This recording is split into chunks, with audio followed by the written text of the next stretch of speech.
El que quita el pecado del mundo, es el que nos da a nosotros esperanza de vida eterna, es el que está sentado a la diestra de Dios Padre intercediendo por cada uno de nosotros, y es el que con su sangre nos ha lavado a nosotros de nuestros pecados, Padre.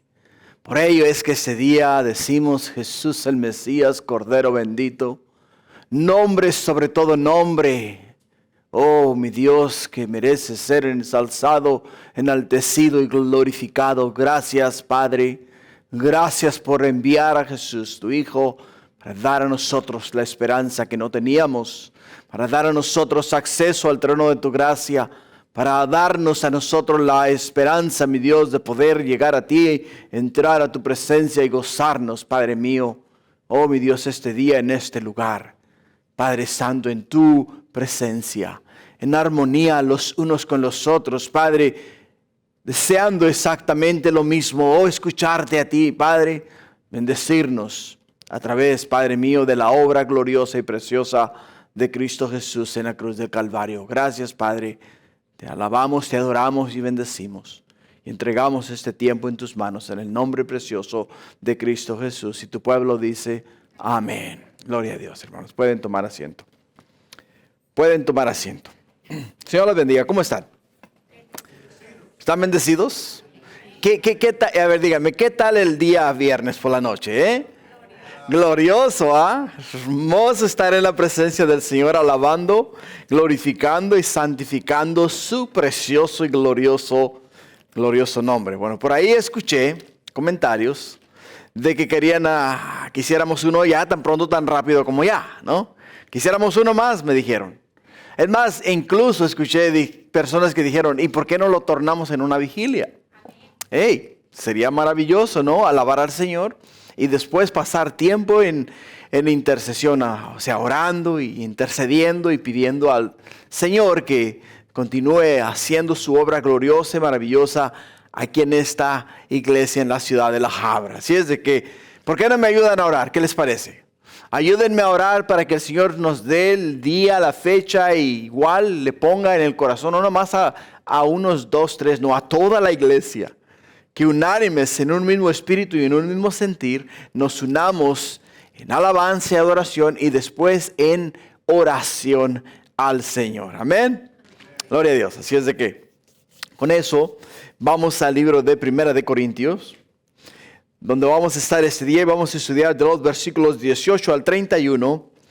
Y tenemos que comenzar ya porque si no después se me va el tiempo y después me quedo a la mitad, ¿no? Es como suele suceder por ahí. Dicen por ahí que hablo mucho acá arriba, ¿es verdad? ¿Hablo mucho? ¿Serio? Bueno, si ustedes creen que hablo mucho, pues díganme, cálmale, no le eches tanta salsa a los tacos. Concéntrate solamente en la palabra y seguimos adelante. ¿Qué les parece? Bueno, el tema de hoy es Cristo, poder y sabiduría de Dios. Cristo, poder y sabiduría de Dios. Un tema glorioso y maravilloso. ¿Por qué? Porque entendemos que cuando Jesús dice a sus discípulos, no os vayáis de la ciudad de Jerusalén, os es necesario quedaos aquí en Jerusalén, porque dentro de no muchos días, dice, recibiréis poder cuando seáis bautizados en el Espíritu Santo. Cuando hablamos de Cristo poder, hablamos de que el poder, o sea, el Espíritu Santo, yacía en la persona de Cristo Jesús. Porque cuando Él es bautizado, desciende a las aguas, y cuando sale de las aguas, la Escritura nos dice a nosotros que el Espíritu de Dios descendió sobre de Él en forma de paloma y permaneció sobre de Él. Permaneció sobre de Él. Dirás tú, bueno, un momento, ¿acaso Jesús no es una de las personas de la Trinidad? ¿Acaso Jesús no es el Hijo de Dios? ¿Acaso Jesús no es Dios?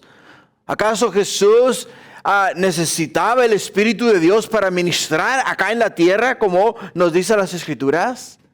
Pues si te darás cuenta, Jesús vino y tomó un cuerpo humano. Tomó un cuerpo humano como que tenemos nosotros. Lo que quiere decir que Jesús, igual como nosotros, necesitaba el poder del Espíritu Santo para hacer la obra redentora que Dios le había enviado a hacer acá en la tierra. Por ello es que Cristo, Jesús, poder.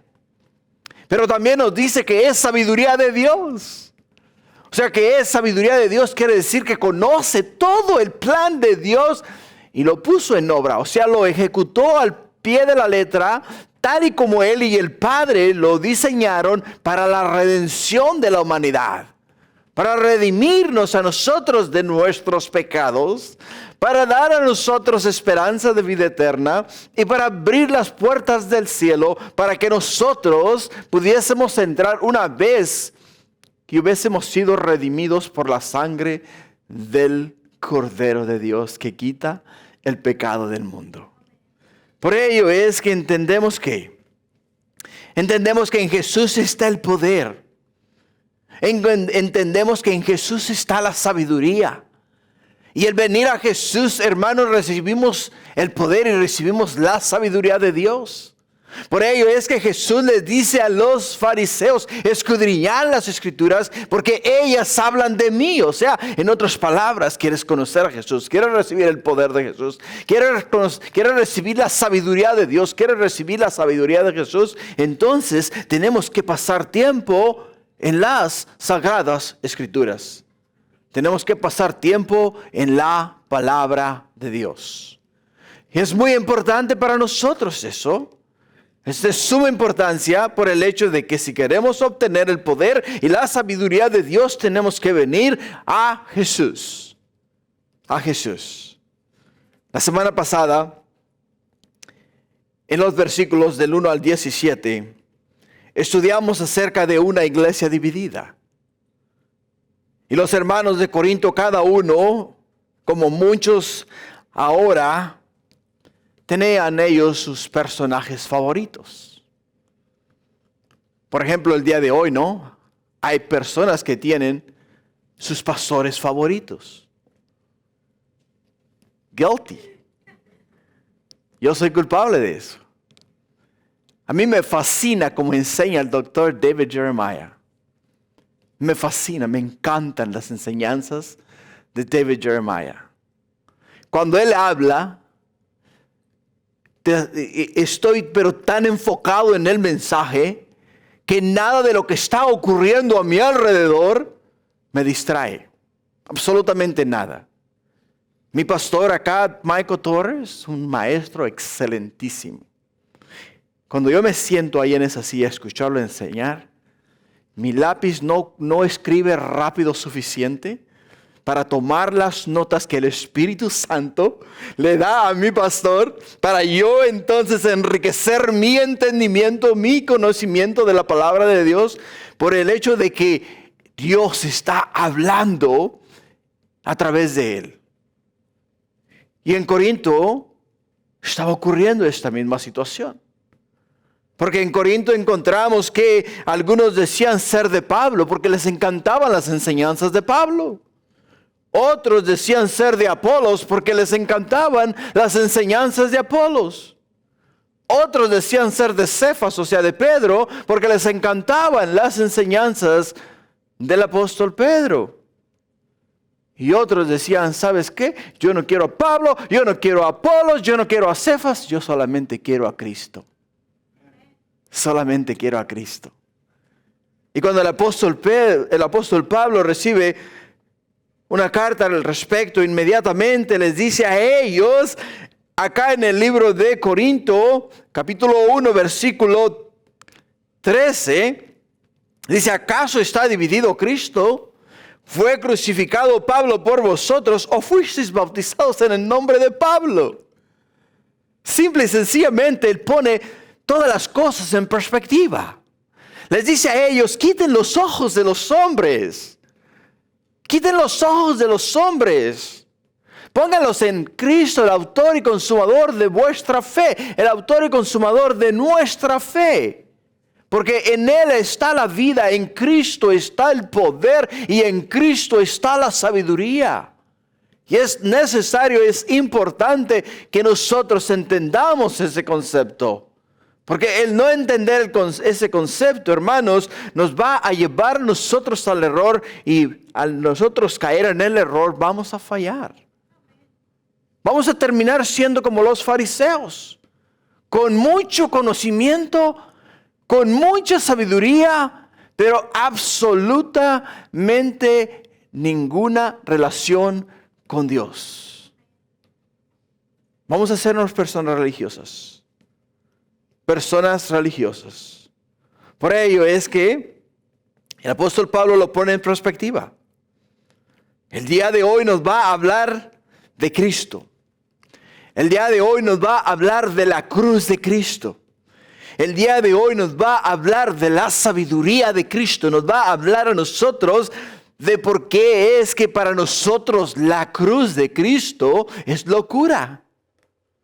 Y es lo que vamos a mirar en los versículos que vamos a estudiar el día de hoy.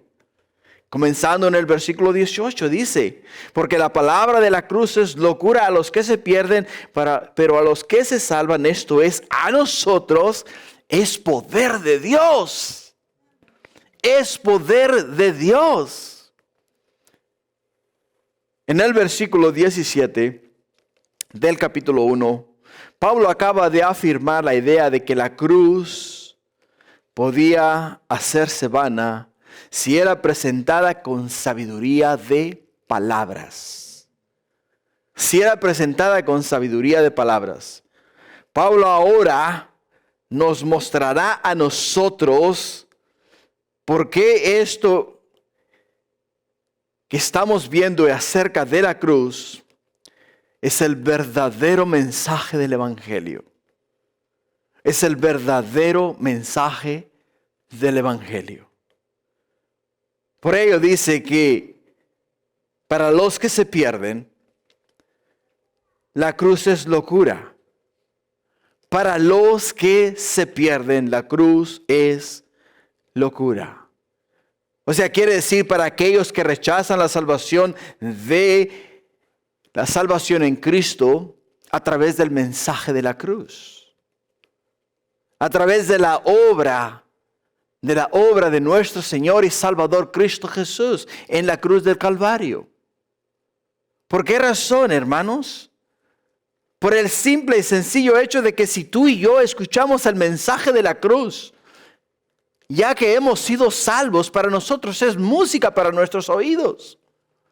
El escuchar acerca de lo que Dios hizo en Cristo Jesús a través de la cruz del Calvario, que nos da a nosotros la salvación, el acceso a la vida eterna y el acceso a la gloria de Dios. Eso es exactamente lo que nosotros queremos oír, lo que nosotros deseamos con todo nuestro corazón que otras personas conozcan y vengan a saber.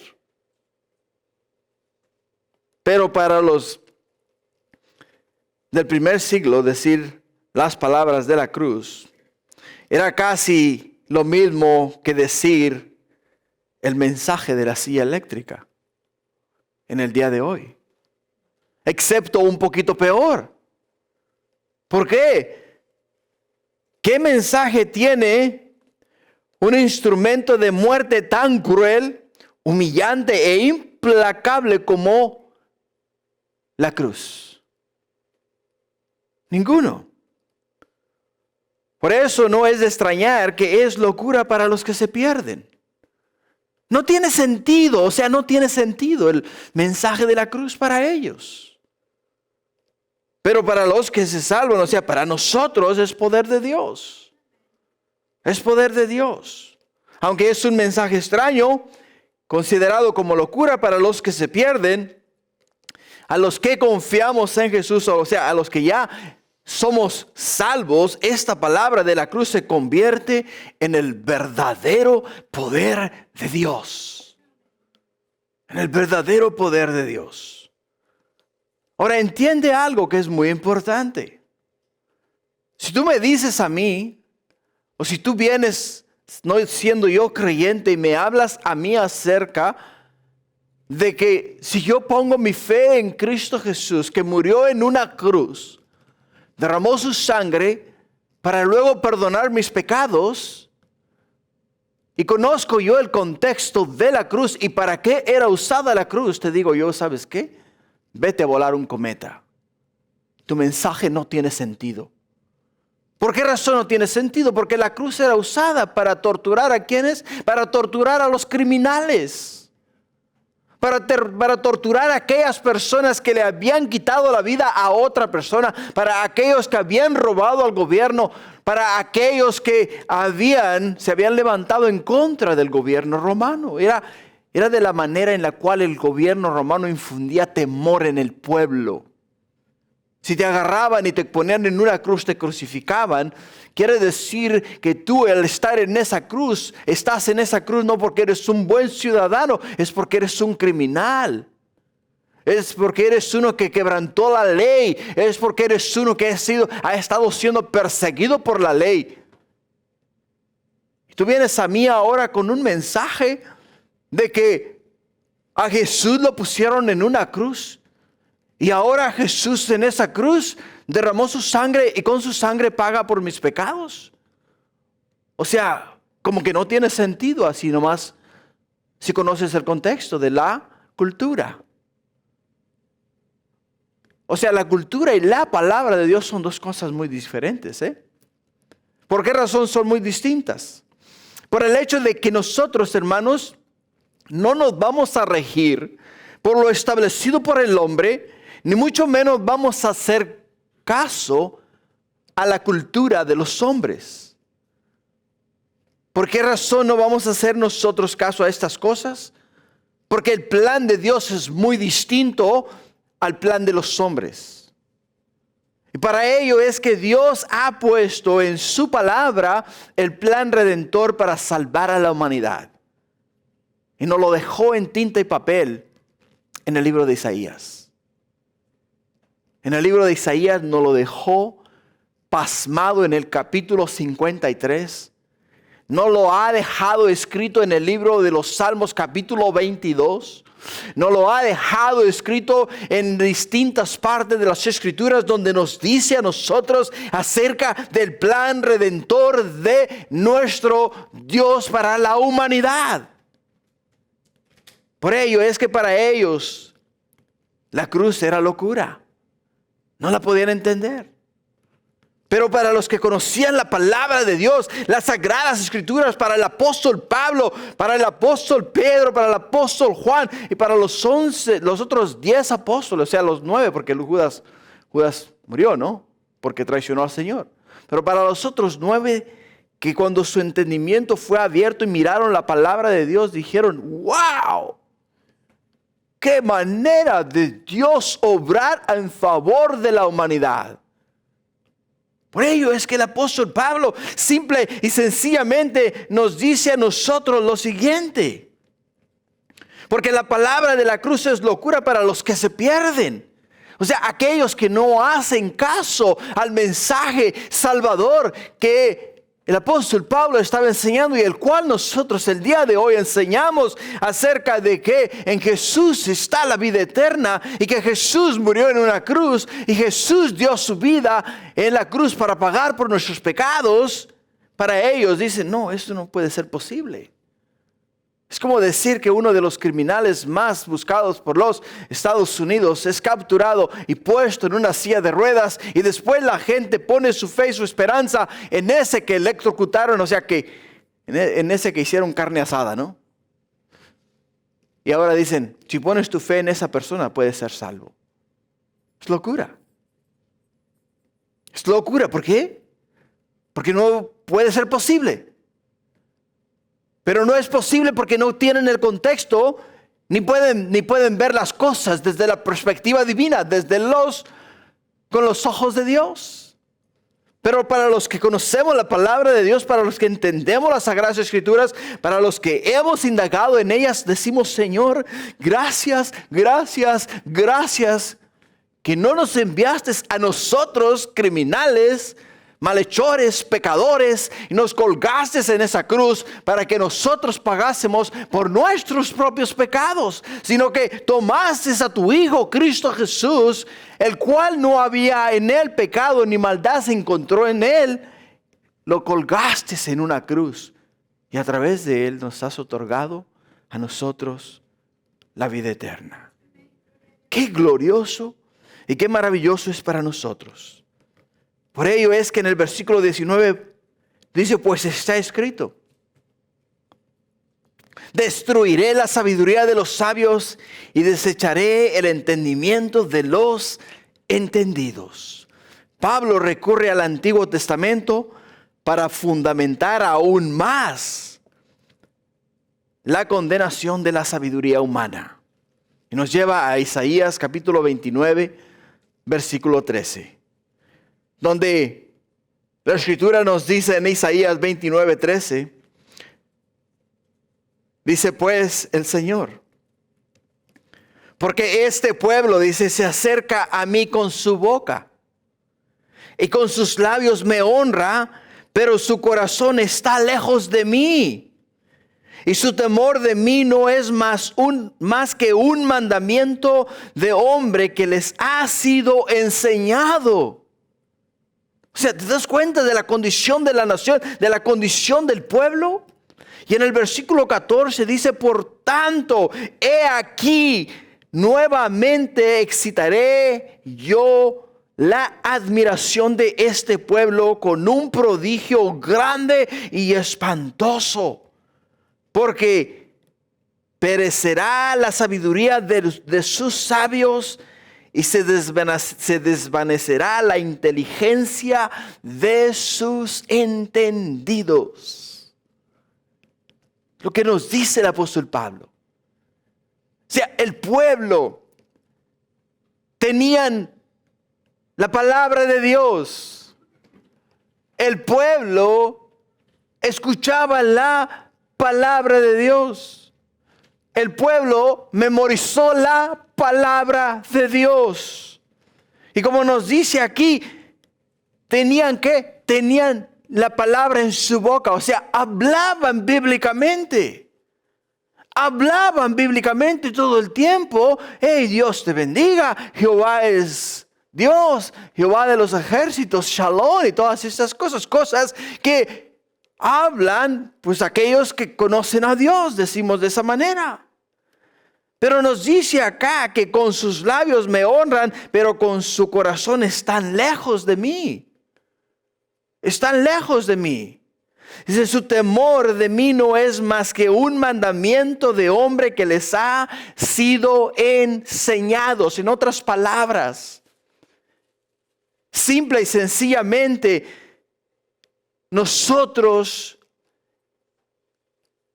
en una vida religiosa como podemos ver acá, estos hombres eran prontos para cumplir todo lo que decía la palabra de Dios, pero no para agradar a Dios ni para hacer la voluntad de Dios, sino para que los demás hombres pudieran ver en ellos la santidad que supuestamente manaba de sus personas y reflejaban con sus acciones. No podemos, hermanos, convertirnos en personas similares a estas personas. Que yo hago todo para que las personas vean que estoy siendo un buen cristiano. Que yo voy a la iglesia simple y sencillamente para que no me digan que me estoy alejando del Señor. Que yo no esté acá en este lugar tratando de pretender ser una persona que tiene una relación íntima y personal con Dios solamente para que las personas puedan palmearme la espalda y decirme: oh, hermano, wow, qué relación tan íntima y personal usted tiene con Dios. Tú, como las gallinas culecas, ¿no? Te esponjas. Y dices: oh yeah. Eso es exactamente lo que hacían aquellos hombres. Por ello el apóstol Pablo dice: pues escrito está. Voy a destruir, ¿qué? Voy a destruir su sabiduría. Voy a destruir, dice, la sabiduría de los sabios y desecharé el entendimiento de los hombres. Simple y sencillamente les voy a dar a ellos algo que es tan simple y tan sencillo que al final del día es sumamente complicado para ellos. No lo van a poder entender. Versículo 20 dice, ¿dónde está el sabio? ¿Dónde está el escriba? ¿Dónde está el disputador de este siglo? ¿No ha enloquecido Dios la sabiduría del mundo? El punto es claro. No hay hombre sabio, no hay escriba, ni hay entendimiento que pueda hacer lo que Jesucristo ha hecho. O sea, no hay manera de que ninguno de estos personajes puedan explicar lo que Dios ha hecho a través de su Hijo Cristo Jesús. No hay forma de que lo puedan explicar. El disputador de este siglo era el hombre que quería disputar cada asunto y resolverlo con razonamiento humano. Querían ellos dar una explicación. O sea, que pudiesen ellos satisfacer su entendimiento e irse a casa satisfechos con la respuesta que uno de los sabios, que uno de los escribas o que una persona que le encantaban los debates, la respuesta de ellos fuese satisfactoria. Es lo que ellos buscaban, lo que ellos deseaban. Simple y sencillamente, Dios nos dice acá, ¿dónde está el sabio? Para que te pueda explicar a ti lo que Dios ha hecho en esa cruz. ¿Dónde está el escriba? O sea, el escriba aquel que descifraba la ley de Dios, la estudiaba a la perfección, la quebraba, la bosquejeaba, la miraba tratando de entender la mente y el corazón de Dios para entonces darle sentido y después de darle sentido poderla explicar a las personas y que las personas se fueran satisfechas con él, con la enseñanza, con lo que esa persona logró indagar en la palabra de Dios, logró entender de la palabra de Dios. Dice el apóstol Pablo acá, ¿dónde está ese sabio? ¿Dónde está el escriba? ¿Y dónde está aquel que tenía que darle simple y sencillamente tenía que entender las cosas? ¿Dónde están? ¿Dónde están? En el versículo 21 dice, pues ya que en la sabiduría de Dios, el mundo no conoció a Dios mediante la sabiduría, agradó a Dios salvar a los creyentes por la locura de la predicación. ¿Qué predicación? La predicación de la cruz. El evangelio. Las buenas nuevas de salvación. Por ello entendemos el hecho de que, hermanos, cuando nos habla a nosotros el Señor acerca de que tenemos que conocerlo todo, tenemos que saberlo todo, tenemos que entenderlo todo, no necesariamente es lo que necesitamos nosotros para ser salvos. Lo que necesitamos nosotros es creer a Dios, confiar en Dios y aplicar lo que Dios nos dice a nosotros. Porque muchas veces, o hay personas que si no están satisfechas con tu respuesta, te juzgan a loco. Simple y sencillamente. Simple y sencillamente te juzgan a loco. Por ello es que aquí en el versículo 21 se encuentra una doble antítesis. La primera está entre la sabiduría de Dios y la del mundo. La segunda está entre la sabiduría y la necedad. Y este doble antítesis se profundiza al declarar el apóstol Pablo que la sabiduría de Dios, que es revelada en la cruz del Calvario, impide que Él sea conocido por medio de la sabiduría humana. Por medio de la sabiduría humana. Muchas veces, como seres humanos, queremos respuestas. Queremos respuestas. ¿Qué nos dice Efesios capítulo 2, versículos 8 y 9? ¿Somos salvos por qué, hermanos? Somos salvos por gracia, por medio de la fe, y no por obras para que nadie se gloríe. Fe, la certeza de lo que se espera, la convicción de lo que no se ve. O sea, nosotros cuando se nos presenta el Evangelio, cuando se nos presenta a nosotros a Cristo Jesús, crucificado en una cruz, para a través de su muerte pagar por nuestros pecados, no se nos pide a nosotros que indaguemos al respecto o que tratemos de darle sentido al mensaje del Evangelio. Simple y sencillamente se nos requiere a nosotros creer el Evangelio, creer las buenas nuevas de salvación, creer en el plan redentor de Dios. Y acá nos dice la Escritura que Dios ha nublado la sabiduría del hombre. Dios ha nublado la sabiduría del hombre. Simple y sencillamente lo ha hecho y lo ha puesto de una forma que para el hombre no tiene sentido. Y por eso es que para ellos es locura el mensaje de la cruz. Es locura, no lo pueden entender, no lo pueden digerir, no lo pueden discernir, no pueden darle sentido. Porque no pueden darle sentido, entonces dice la Escritura que se pierden. Se pierden. Cuando vienen a realizar lo que Dios ha hecho para salvar al mundo, para salvar la humanidad, de la manera en la cual Dios lo ha puesto, es demasiado tarde, porque ya están en el lugar de tormento. Y desde ese lugar de tormento es cuando dicen, ¡voilá! ¡Qué fácil era! Lo único que tenía que era creer.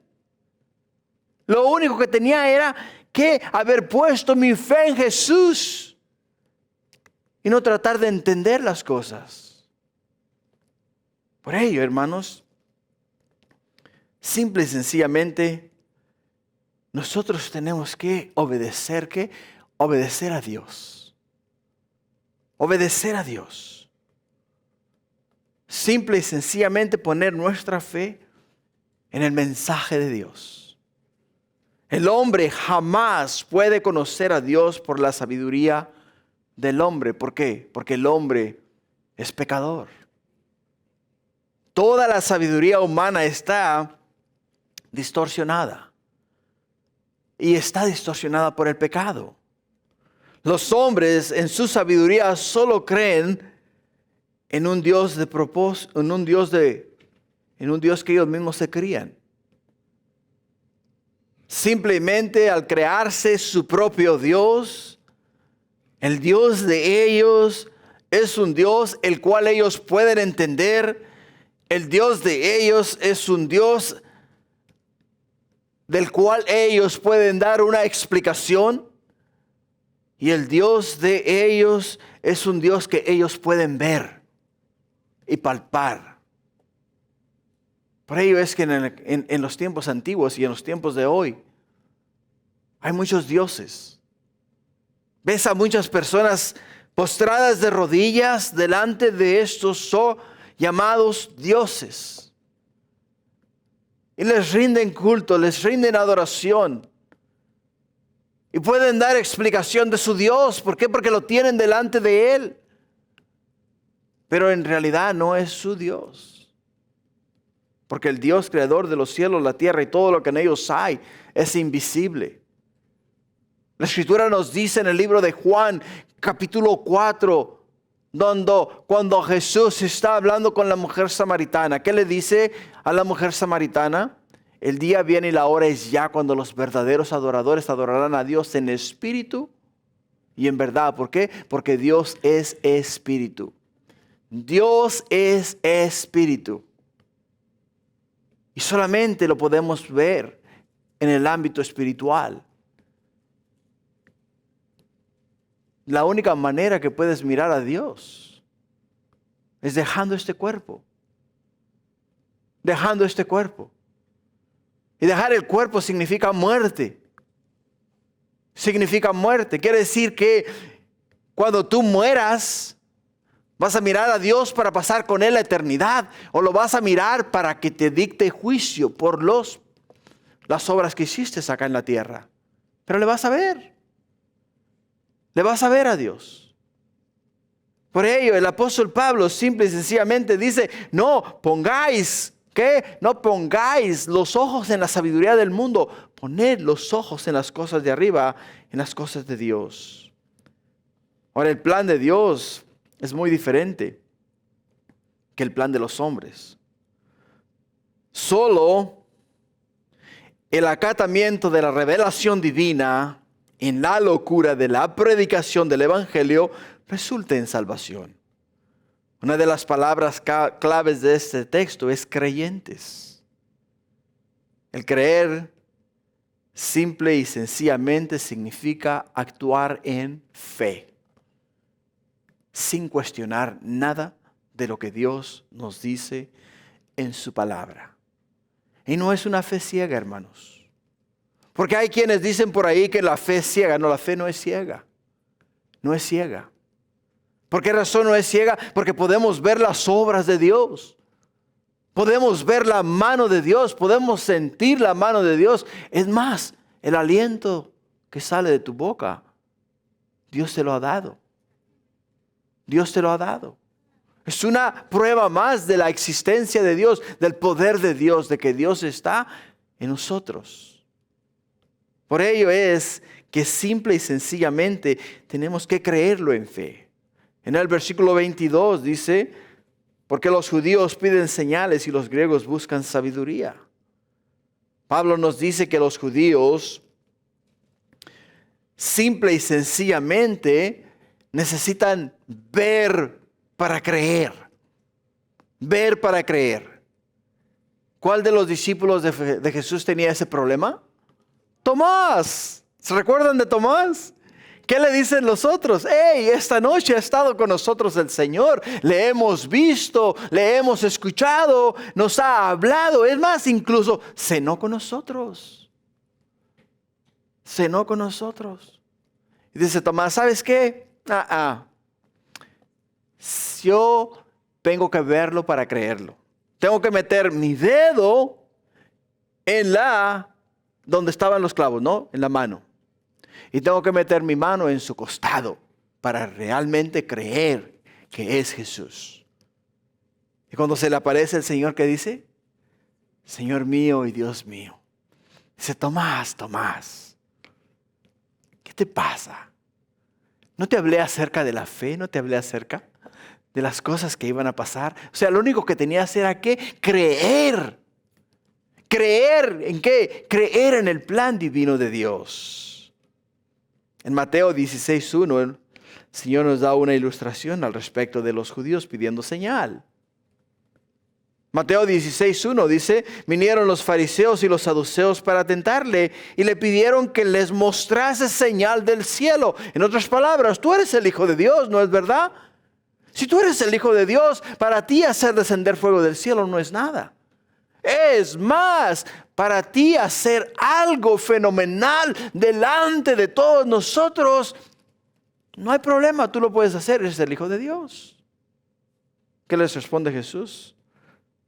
Mas él respondiendo les dijo, cuando anochece decís, buen tiempo, porque el cielo tiene arreboles. Y por la mañana, hoy habrá tempestad, porque tiene arreboles el cielo nublado. Hipócritas, ¿escuchas? Híjole, qué fuerte es esta palabra. En las clases de autoconfrontación, los estudiantes me tienen que decir los versículos de memoria. La segunda clase habla acerca de Mateo 7:1. y 7:5. Donde dice, no juzguéis para que no seáis juzgados. 7:5 dice hipócritas. Y como no se sabe en el versículo, me dicen hipócrita como 4 o 5 veces. O sea, hipócrita. Digo, ya, cálmele, hombre, ya me lo ha dicho 5 veces. Yo sé que lo soy, ya. Pero les dice acá, dice, hipócritas que sabéis distinguir el aspecto del cielo, mas las señales de los tiempos no podéis. La generación mala y adúltera demanda señal, pero señal no les será dada, sino la señal del profeta Jonás. Y dejándoles, se fue.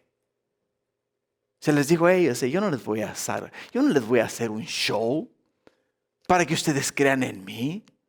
Si ustedes quieren creer en mí, bien, y si no quieren creer en mí, también. O sea, los que se pierden son ustedes, no yo. Yo he venido ¿a qué? He venido a predicar el reino de Dios que se ha acercado a vosotros y a ofrecerles la vida eterna al ustedes creer en mí. Pero ellos dicen, ¿sabes qué? Déjanos ver. Muéstranos que tú eres lo que dices ser. Jesús dice, no estoy aquí para hacer show, estoy aquí para salvar la humanidad. Para los judíos era imposible que ellos aceptaran que el Mesías pudiera sufrir la cruz del Calvario. Por esto a ellos la predicación apostólica acerca de la cruz era locura. Ahora, si bien los judíos pedían intervención divina según su propio criterio para aceptar el Evangelio, los griegos anhelaban la sabiduría. Dado el concepto filosófico del día respecto a la divinidad, tampoco podían ver ninguna lógica entre la proclamación de los apóstoles. No tenía sentido. Porque ellos sí que de verdad conocían ¿qué? Conocían por qué razón era que los hombres eran puestos en la cruz. Por ello es que su sabiduría no admitía que Dios pudiera encarnarse. La sabiduría de los griegos, por lo que ellos sabían, era imposible que Dios pudiera encarnarse. Y mucho menos morir, porque Dios no puede morir. Al fin y al cabo, sus conceptos teológicos no dependían de la revelación, sino de su propia razón humana, o sea, de su razonamiento. El razonamiento de ellos era lo único que les daba a ellos esperanza. Nada más, nada menos. Por ello, tenían el concepto claro. Simple y sencillamente decían ellos, hey, ¿sabes qué? Está muy buena la idea, suena muy bonito, es muy noble, tiene un mensaje que de verdad te da un buen sentido, pero entendamos lo siguiente. Lo que tú me dices se aplica solamente a los criminales. Y por lo tanto, no lo creo. Por ello en el versículo 23 dice, pero nosotros predicamos a Cristo crucificado, para los judíos ciertamente tropezadero y para los gentiles locura. Tropezadero por el simple y sencillo hecho de que los judíos no podían creer que el Mesías hubiese muerto en una cruz. Para los griegos, o sea, los gentiles griegos en aquel entonces, gentil todo aquel que no es judío, simple y sencillamente decían, no, lo que tú me dices no tiene razón, simple y sencillamente porque no se alinea con lo que nosotros conocemos. No se alinea para nada. Ahora, bíblicamente, según Isaías 11:2,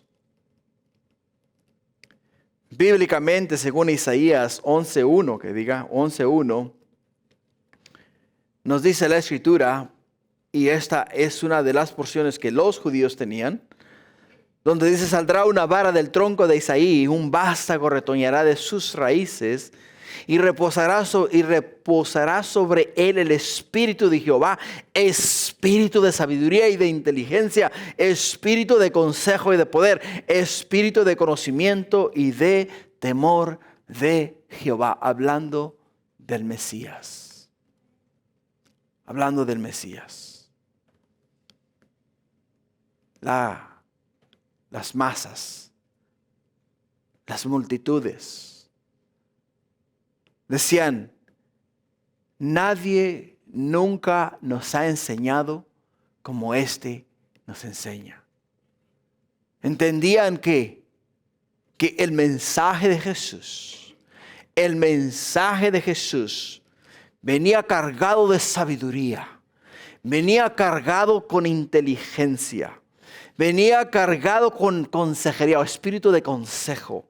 Y no solamente eso, sino que venía cargado con espíritu de conocimiento y también espíritu de temor a Jehová. Todas estas cualidades las encuentras en la persona de Cristo Jesús. Todas estas cualidades las encontramos en Jesús. Sabiduría, inteligencia, consejero. Y no solamente eso, sino que también nos dice que tiene todo conocimiento y que es temeroso de Jehová. Todo eso estaba escrito. En cambio, en Deuteronomio encontramos otro concepto que hacía dudar a los judíos. Porque en Deuteronomio capítulo 21, versículo 22, dice, si alguno hubiere cometido algún crimen digno de muerte y lo hicieres morir, dice, y lo colgares en un madero, o sea, en una cruz, lo colgares en un madero, no dejaréis que su cuerpo pase la noche sobre el madero, sin falta lo enterraréis el mismo día, porque maldito por Dios es el colgado, y no contaminarás tu tierra que Jehová tu Dios te da por heredad. Jesús fue colgado en un madero. Y ellos decían, bueno, la Escritura nos dice a nosotros que todo aquel que es colgado en un madero es maldito de Dios. ¿Cómo vamos nosotros a creer en una persona que Dios ha puesto su maldición sobre de él? Lo que no entendían era el hecho de que Dios había puesto, sí, toda la maldad, el pecado, la inmundicia, lo malo del hombre sobre la persona de Cristo Jesús, mientras Él estaba colgado en ese madero, y por nosotros Él se hizo, ¿qué? Se hizo maldito. Cargó con nuestros pecados, cargó con nuestra iniquidad. Todo lo que tú has hecho en tu vida mal, todos tus pecados, tus atrocidades, todas tus maldades, todos tus males, todo lo que has hecho que te ha separado de Dios fue puesto en Jesús mientras Él colgaba en ese madero. Por ello Jesús desde la cruz clama y dice, Padre, Padre, ¿por qué me has desamparado? ¿Por qué me has desamparado? Porque Dios Padre no puede ver el pecado, y Jesús cargaba el pecado del hombre. Cargaba tu pecado, mi pecado, el que hiciste, el que estás haciendo y el que harás en el futuro. Todos nuestros pecados fueron puestos sobre Jesús. Y nos dice acá que tenían que bajarlo el mismo día que lo colgaran. Y tenían que enterrarlo ese mismo día. O sea, todo lo que nos dice las Sagradas Escrituras se cumplió en la persona de Jesús, al pie de la letra. Pero ellos no podían ver el aspecto espiritual dentro de la palabra de Dios. No podían ver lo que Dios estaba haciendo en Jesús. Ellos solamente miraban la superficie. Miraba lo que su entendimiento les permitía entender y el razonamiento que ellos podían sacar de de esa porción de la Escritura. Por ello, hermanos, es que podemos ver que rechazaban ¿a quién? Rechazaban a Jesús. La cruz era un impedimento para los judíos. En el versículo 24, mas para los llamados, así judíos como griegos, Cristo es poder de Dios y sabiduría de Dios. Para los llamados. Para los llamados. ¿Quiénes son los llamados? ¿Quiénes son los llamados? Todos somos llamados. Nos dice Juan 3:16 que de tal manera amó Dios al mundo, o sea, que dio a su Hijo unigénito para que todo aquel que en Él cree no se pierda, mas tenga vida eterna. O sea, todos somos llamados, pero no todos respondemos al llamado. Hay muchas personas allá afuera a las cuales se les ha llamado a ser parte del reino de Dios y lo han rechazado. Porque no tiene sentido para ellos lo que Jesús hizo por ellos en la cruz del Calvario.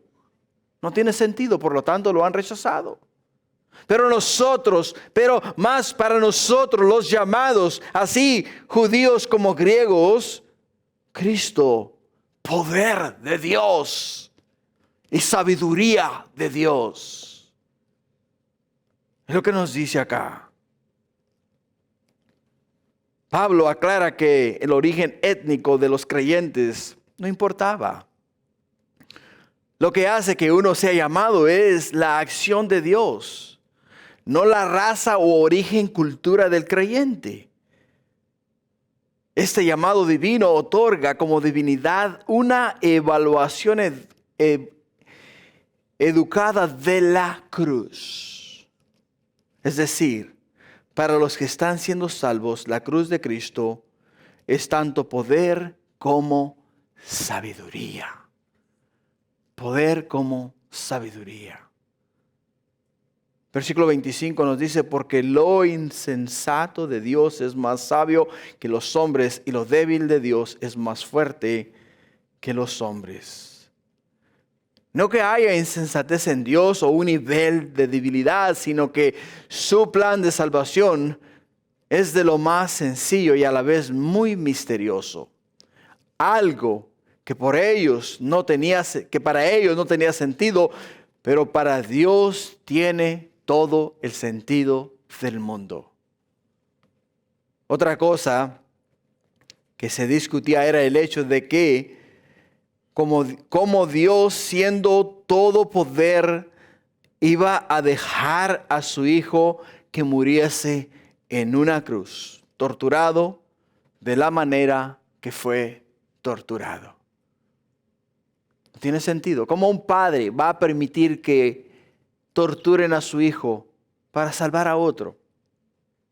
No tiene sentido si lo miras desde una perspectiva humana, no tiene sentido. Ningún padre va a enviar a su hijo a morir por otro que es criminal, pongámoslo de esta manera. ¿O cuál de nosotros estaría dispuesto a dar a uno de nuestros hijos, mandarlo a la muerte para que entonces le perdonen los cargos criminales a una persona que ha violado, a una persona que ha matado, a una persona que ha torturado, a una persona que ha hecho drogas y vive en la inmundicia? Ninguno de nosotros lo haría, mas Dios lo hizo. Versículo 26.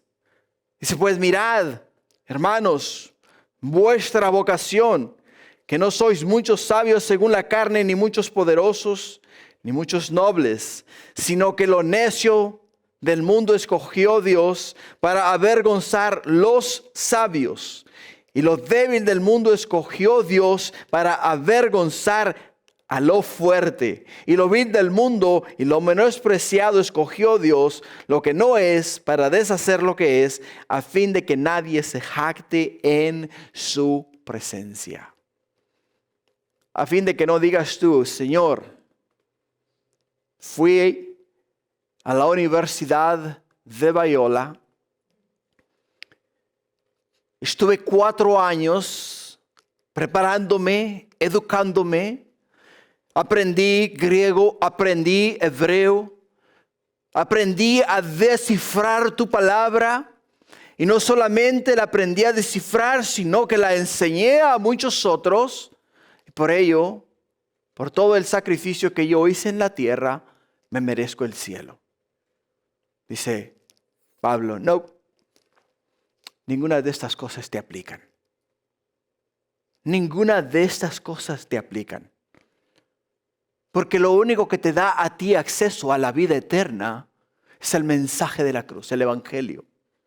El que tú invites a Cristo a entrar en tu corazón.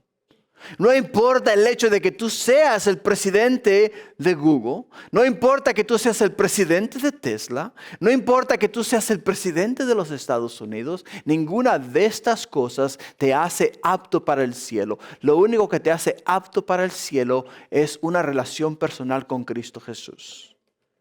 El apóstol Pablo dice, ¿y sabes qué? Simple y sencillamente ninguna de estas cualidades le da acceso a la vida eterna a ningún ser humano. No se jacten, ni piensen que ustedes van a llegar al cielo presumiéndole su título universitario. Vas a llegar con tu título, mírame Señor, yo sí la hice y sí la supe hacer. Me a la escuela, me eduqué. Y el otro pobre allá que ni siquiera fue tan pobre y tan desamparado que viene con los pantalones rotos. Bueno, que es la moda, ¿no? Todo el mundo anda con los pantalones rotos, ¿no? Y entonces se presenta ante Dios y le dice, Señor, discúlpame, yo no tenía ni para comer, mucho menos para educarme. ¿Quiere decir que me vas a echar al infierno? O sea, ninguno puede llegar a Dios con ese concepto. Simple y sencillamente no lo podemos hacer. Jeremías capítulo 9, versículo 23. Dice, así dijo Jehová, no se alabe el sabio en su sabiduría, ni en su valentía se alabe el valiente, ni el rico se alabe en sus riquezas, mas alabes en esto el que se hubiere de alabar, en entenderme y conocerme, que yo soy Jehová, que hago misericordia, juicio y justicia en la tierra, porque estas cosas quiero, dice Jehová. O sea, esto es lo que yo quiero que tú sepas de mí. Que yo soy un Dios misericordioso. Que yo soy un Dios justo. Que yo soy un Dios que no voy a tolerar la injusticia. Eso es lo que yo quiero que sepas de mí. Para terminar, versículo 30 y 31. Mas por Él estáis vosotros en Cristo Jesús, el cual nos ha sido hecho por Dios sabiduría, justificación, santificación, redención, para que, como está escrito, el que se gloríe, gloríese en el Señor. Gloríese en el Señor. Por ello, podemos ver la gracia, la misericordia, el amor de Dios para con nosotros, sus hijos.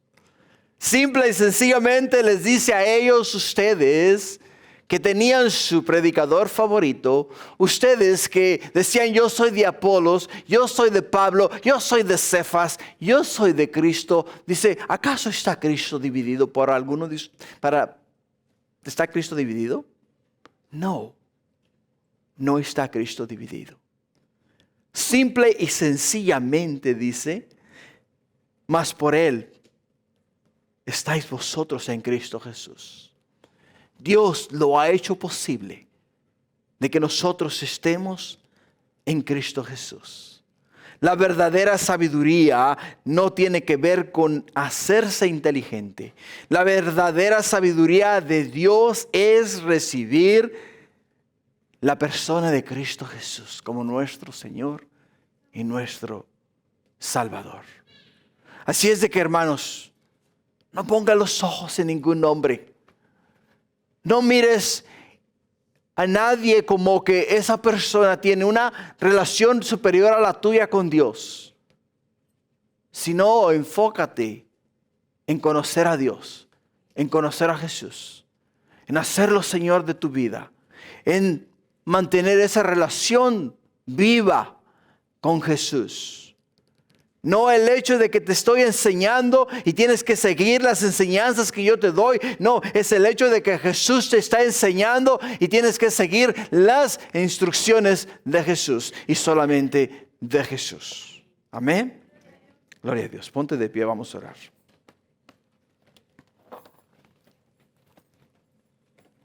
Padre,